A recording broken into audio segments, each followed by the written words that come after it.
Pasukan Vladimir Putin tak henti-hentinya menggempur benteng pertahanan angkatan bersenjata Ukraina. Baru-baru ini rekaman eksklusif saat kubu Ukraina dibombardir oleh angkatan bersenjata Rusia.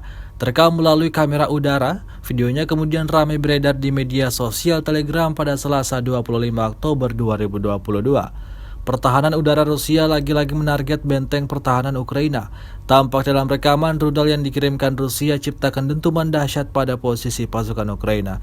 Efek dari insiden tersebut membuat Ukraina menderita kerugian besar.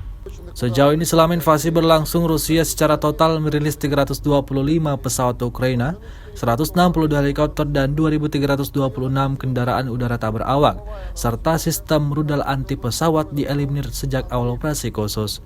Sementara itu dari kubu Kiev, Kementerian Pertahanan Ukraina melaporkan 470 tentara Rusia dieliminir dalam 24 jam terakhir.